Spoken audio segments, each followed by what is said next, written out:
listen to Esther Perel. Anyway. It's been a long time since I dived deeper into her teachings, but you know. Tomorrow, the next day, and maybe there'll be dessert. She's the reason why I got deeper into poly relationships back in 2017, 18, and maybe even 19. Then Savage, so there'll be many different formats, workshops tomorrow afternoon, and then the panel.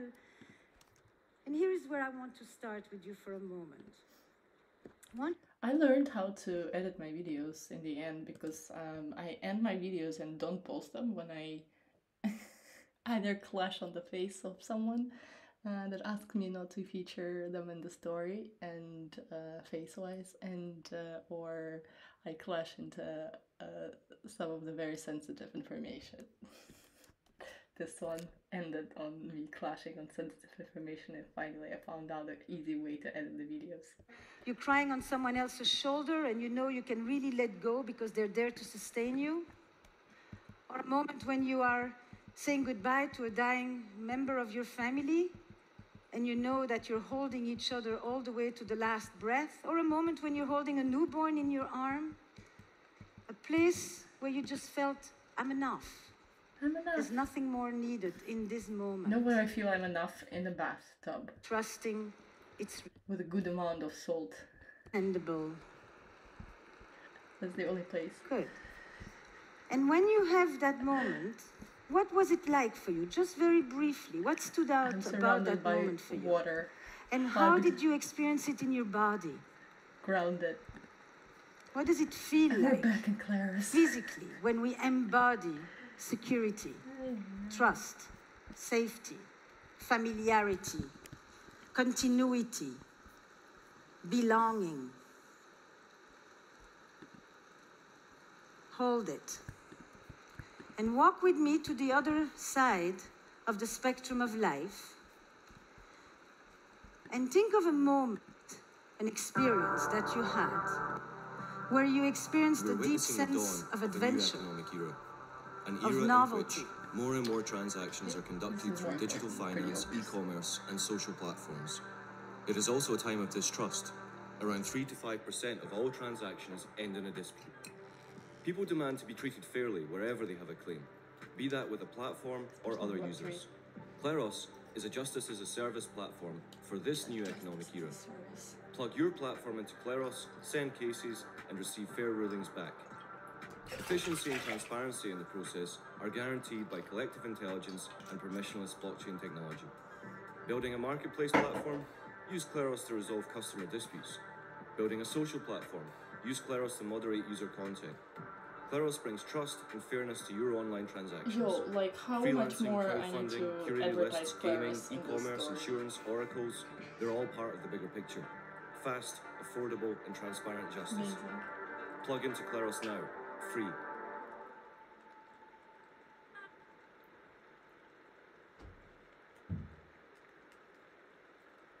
My mom just recommended me to go to church. Because I was talking to her, she's a, lawyer judge type.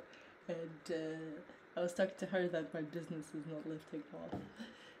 And I'm like, hey, probably there's kind of curse of some kind on me. I'm trying to rekindle my relationship with mom. And also it's a full moon in Aquarius and, her sign, and it's nice. Having some good conversations with her, finally. And she's like, go to church, preferably central one in Moscow. Like, okay, mamishka. Look, I go to church all the time, because I'm very fascinated by the whole church culture.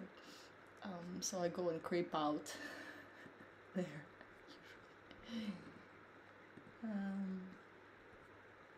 A robust human identity system for the internet is key to putting people in control of their digital interactions. Is, for example, the person you're speaking with online human or an AI bot?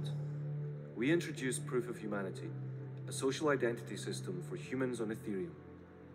Proof of Humanity enables new and secure ways to manage your online identity, transforming how you access applications and financial tools like DeFi apps. Using a combination of crypto economics and local trust, Proof of Humanity can become the internet's social backbone. The first application released will be Universal Basic Income, Together with Democracy Earth, a UBI token is streamed in real time to every successfully registered profile. Proof of Humanity is the beginning of a self-sovereign digital identity, a unique on-chain version of yourself with financial incentives to boot. Register now. Forge your online identity. Start receiving UBI. Look, again, like we're making up new problems. Humanity.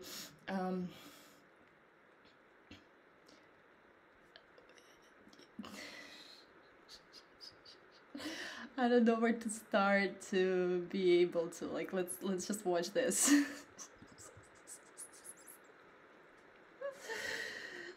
Just don't know where to start. I just don't know where to start. Proof of Humanity futures. I mean it. I really mean it. You don't know where you're going. Everyone is becoming a robot anyway, so there is no need to prove humanity.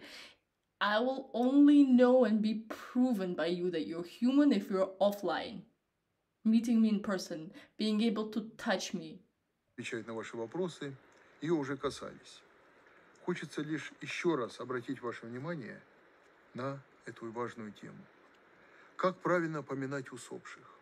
Чем мы можем более, скажем так, современным языком эффективно и лучше помочь нашим усопшим сродникам? Дмитрий. Чем по-настоящему им можно помочь? Можно у меня фамилия тоже быть Беженарь? И перед тем, как мы коснемся этого вопроса, хочется обратить ваше внимание на то, что Господь наш Иисус Христос, не знаю, задумывались ли вы, дорогие друзья, над этим, много раз рассказывая притчи народу о Царстве Божием, и в конце Господь говорит такие слова: «Имеющий уши слышать, да слышит».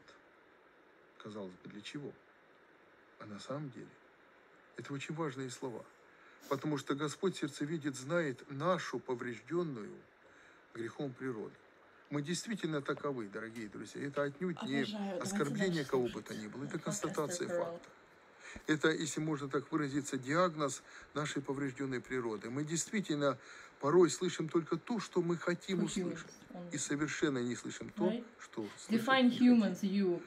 Вот в одной из предыдущих бесед мы коснулись вопроса о том, кого нельзя поминать в заказных записках на божественной литургии. И, как и следовало ожидать, потому что неоднократно этой темы приходилось касаться, сразу диалог переходит совершенно в другую плоскость. А как же не молиться? А кто же будет за них молиться и так далее? Никто никогда, дорогие друзья, не говорил, что молиться не надо. А вопрос звучал конкретно в той беседе. За кого можно подавать на божественную литургию, за кого можно вынимать частичку? А за кого нельзя? Почему? Не потому, что Бог его не любит, или что Бог не хочет ему спастись, а кому это не полезно. И вот в прошлой беседе я старался процитировать вам слова святителя Симеона Солунского, который четко, ясно,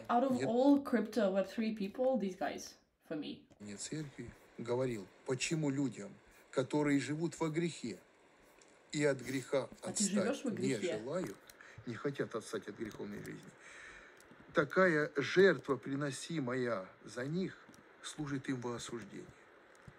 Само собой разумеется, что не всем нравятся слова святителя Симеона Солунского и других святых отцов церкви, которые призывают к чему, подчеркиваю, вдумчивому, серьезному, благоговейному отношению, в первую очередь, к божественной литургии, отношению к своей собственной душе и к душам наших ближних. И под той беседой много было вопросов, а как же нам правильно поминать наших усопших сродников?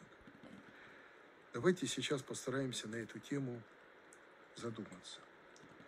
В первую очередь, Якова, что у нас есть заповедь. Молитесь друг за друга. Из Священного Писания Ветхого Завета мы знаем о том, в частности, из книги Иисуса Сына Сирахова, из 7 главы, о необходимости милостыню подавать за души усопших. Милостыню подавать и о спасении. Не, ну классно, что на YouTube у нас есть такие экспонаты крутые. Это очень круто. Of risk-taking, of boldness, where you went outside of your comfort zone, into the unknown. Oh, how much she taught me. A moment when you allowed yourself to do something which usually you may not. When you spoke up, when generally you stay quiet. Where you stood up for an injustice when generally you are a passive bystander. Where you took the risk to let yourself be seen even if you're imperfect. A moment that may be reckless, that may be dangerous even. And what's it like on that side of the spectrum of life? And what's it like to embody that? How does the body experience itself, assert itself, express itself when it is bold, fearless, transgressive, adventurous, breaking rules, outside the norm, There's this collection. even if it's just your own little norms? This collection. You got them? This collection is Who has everything. them? Just raise your hands. Who needs more time? This is not a Who's out step around, somewhere but I else? appreciate this a lot. It's totally fine too. Turn to sorry, the person that Clint. sits on your right and just Step very around. briefly let them know what you were thinking of, what you remembered, where you went. Go. Oh, this one as well, right?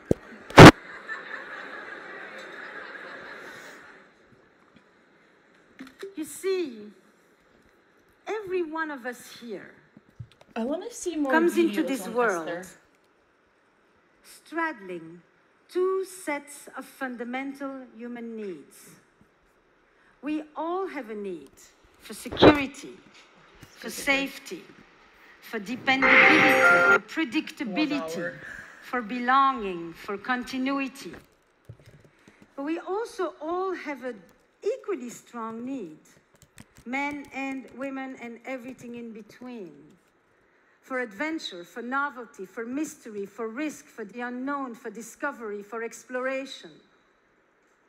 All of us, from the minute we come into this world, need to negotiate our need for security and our need for adventure, our need for connection and our need for autonomy, our need for togetherness and our need for freedom, our need for love and our need for desire. That was a good one. And some of us came out of your childhood and your histories with a greater need for security, for safety, for protection. And some of you came out of your histories, your early histories, with a greater need for space, for freedom, for choice, for self-expression. And many of you may have found partners What's going on with for the whom Darwin their here? proclivities matched your vulnerabilities, so that they can bring to you the parts that you want more of, or at least think you want more of, although many times you will then find them about the very thing that you chose them for. Because we all know that the very thing that leads to conflict is often the very thing that we were originally attracted to, such as some of the contradictions that we live with. We've always had these two sets of needs, and they change in the course of our life, of course. None of this is static.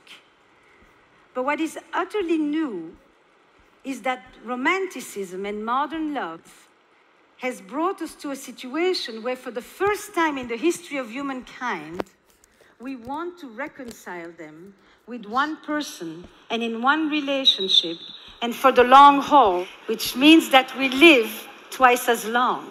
And how did we get to this? That we want, with the same person, to experience the anchor and the waves. And a little bit of history will help us to bring the pieces. Look, at some point you start making screenshots, you know that, right? That's why I'm making these videos, you screenshotting and selecting things from my communications. this point. I have to decentralize myself. Short amount of time. And since we often live so much in the present, or maybe with an eye to the future, we sometimes forget where we come from. So allow me a 3-minute little history course. We used to live in communities. We used to live actually in tribes. We didn't have to come together from 40 countries to create tribes. Right. We actually were stuck in them. Please. Very little choice in those tribes, very little choice in those communities. But what we did get is a sense of belonging, a sense of identity, and a sense of continuity. I knew who I was because I knew who I'm part of. Stability as well, right? And I know what to do because I do what I'm told. And my relationships are organized on a spectrum of duty and obligation. And I'm happy when I fulfill my duty and my obligations, and I feel like I have accomplished that which is expected of me. When I'm raised child, I am not raised for autonomy. I'm not raised in order to use my words to say what I want. I used to be raised in order to know what other people want from me. And this is still part of a large part of the world today. But in our communities, we had a deep sense of anchor, very little freedom. And we move in a very short amount of time to the cities with major revolutions of urbanization and in the rise of individualism and production economy and industrialization, etc. And what happens as we move to the city is that for the first time we are a lot more free, but also a lot more alone. And now, one particular word is going to change its meaning radically, and it's the word intimacy. Yes, please. In most of the world still today, intimacy generally means that we share the vicissitudes of the everyday life. We milk the cows, we feed the children, we deal with the droughts, we deal with the floods. But today, in our Western culture, intimacy is into me see. And into me see means that when I talk to you, my beloved, you better look at me in my eyes for the mirror neurons and no clicking away. Right, no clicking away, When please. I talk to you and into me see, what is it that you're going to see is that I am going to share with you my most prized deep assets. And they're not my camels and my hurts, they are my feelings, my worries, my anxieties, my aspirations, my dreams. Into me see, I will open myself up to you to come in, and as you come in, you will validate me, you will Esther is reflect amazing. me, and you will momentarily help me transcend my existential aloneness. Good times. Good times. Yo, I miss Esther. It's been way too many years Welcome since we to last Modern met Love. with her. And it only starts there. It goes So on. good. So we have this new definition of intimacy. But we have a few other things too that happened. For most of history, marriage was a production economy. It was an economic institution. More and more in the West today, marriage is being replaced as an experience, as an experiential institution for trust and affection and intimacy and connection. That's a very different economy. For most of history, infidelity threatened the economic stability of a relationship. Today, infidelity threatens the emotional security of a relationship. For most of history, we married and we had sex for the first time. Today, we marry and we stop having sex with others. At least for most people, Not that is still really. the norm. We used to divorce because we were unhappy. First of all, for a long time you couldn't divorce, you just had the blessing of dying young. Then we finally could divorce, but basically we divorced because we were very unhappy. Today, the new bar is that we divorce because we could be happier. Happiness? Well, happiness, it belonged to the heavens. Many religions understood it as for the afterlife. You Baby suffer on 7, earth, baby you 6. pay your dues, and maybe you'll get some fun later on. Happiness was brought to earth first, and then for a while it became a possibility. Today it's a mandate. You have to be happy. What's wrong with you if you're Have not? I recorded videos while in You the should. bathtub? It all Fuck depends yeah. on Have I you. posted Get to them work. online? No. Sexuality. Sexuality I have not. primarily within family life or marriage. You know how Marriage, and many I mean videos I've committed recorded and not relationships, but there posted? wasn't much other kind for a long time. More than it's comfortable for you Was to imagine. basically sexuality was a For sure. reproductive economy. A lot. We had sex for babies. We needed 8 babies to work the land, for which we would have 10. 2 were not going to survive. And still, in most parts of the world, it's a marital duty for women. But we have shifted sexuality in the West to a sexuality for pleasure and connection, because if you have bambinos and you have 2, after 2 you're pretty much done. So what's the motivation to stay sexual with one partner or many partners, openly or not openly? But generally in the traditional model, it's with one partner. It's fine to open How up do about these people things do that this you when they love have a others. model of sexuality that is now rooted in desire? Desire as defined by Okay, the thing is that with me, I'm very loyal, okay? Like, I don't have a lot of partners that I prefer to be with. And when I choose one, you're stuck with me. You know, we'll explore every single corner of this relationship until I'm bored. Got it? It's pretty simple. whole. So, what else changed? Monogamy. Monogamy used to be one person for life.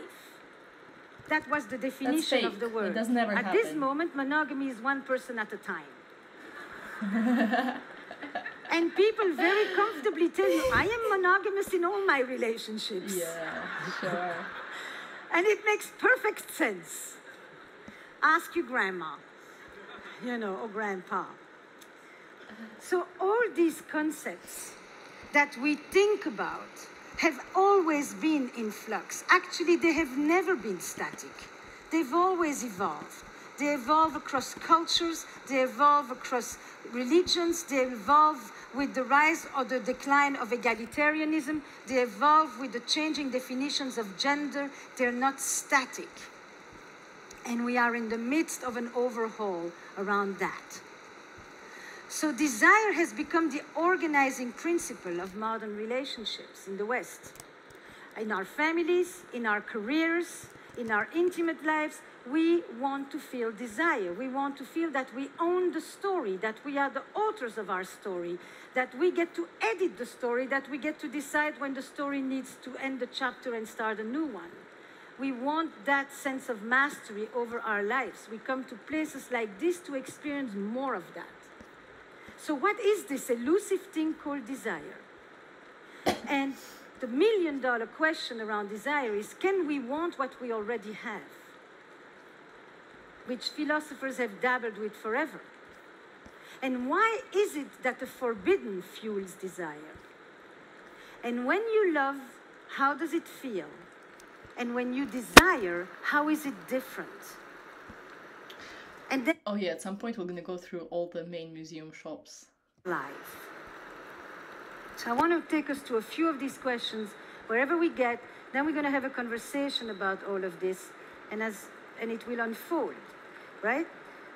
What I want you to know is, in everything I tell you, it's years of thinking and writing, and my new book that's coming out called The State of Affairs, Rethinking Infidelity.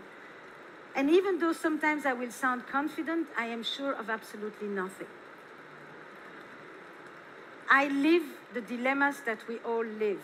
There isn't an expert on relationships.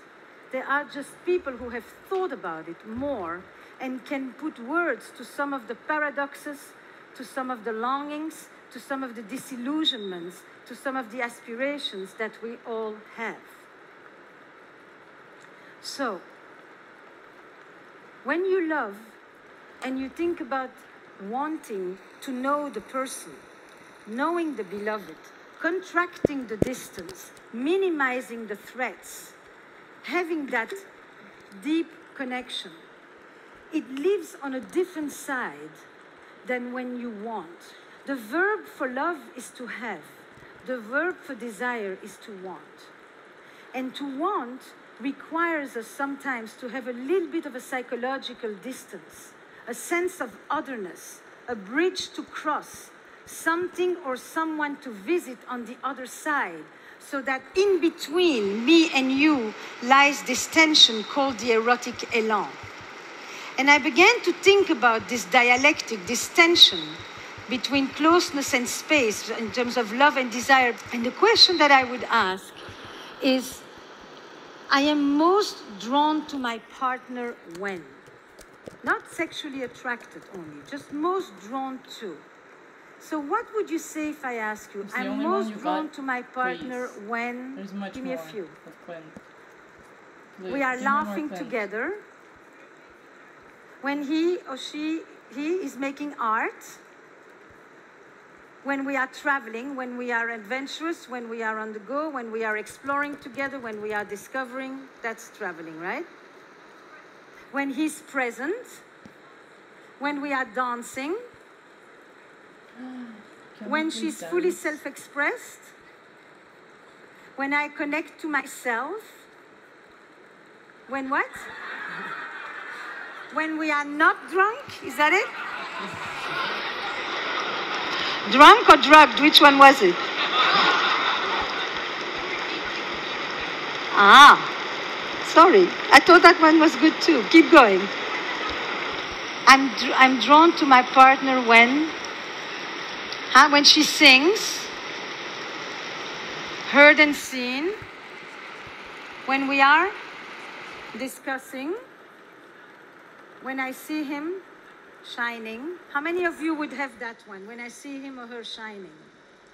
I have Okay. that. How many of you would say when we've been apart? This one. When we reunite?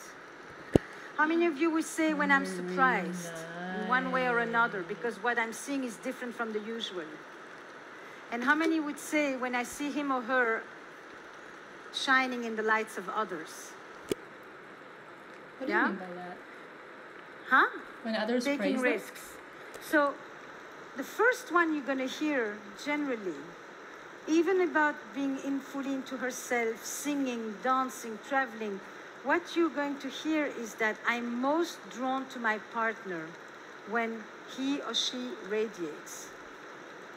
Radiates. That's probably the best word for it. It's another word for confidence, but it's confidence with illumination. It has a little added twist to it. Because when she sings, I am looking at this person who is already generally so familiar and is momentarily once again somewhat unknown, somewhat mysterious, somewhat elusive. And in this space between me and her lies this erotic élan. It's a space